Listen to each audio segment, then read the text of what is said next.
రామ్మోహన్ గారు మాట్లాడుతున్నారు. Okay Rammohan sir, పేదరికాన్ని తగ్గించడానికి ఒక ఐడియా చెప్పండి. అయితే వినమ్మా, ఇండియా పేదరికాన్ని నిర్మూలించడానికి ఒకే ఒక దారి 1000 రూపాయల నోట్ని 500 రూపాయల నోట్ని రద్దు చేయడం. సార్ ఏంటి సార్, ముందుకెళ్ళడానికి దారెడితే మీరు 50 100 వెనక్కి తీసుకెళ్తున్నారు.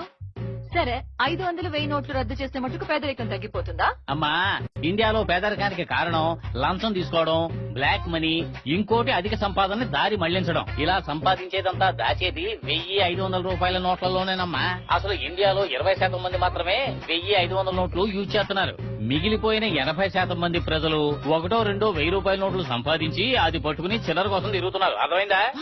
సూపర్ మ్యాటర్ చెప్తున్నారు. కొంచెం శ్రోతలకు అర్థమయ్యేటట్టు చెప్పండి. ఆహా, అంటే నీకు అర్థమైపోయిందా? సార్, చాలా ఎక్కువ మాట్లాడుతున్నాడు.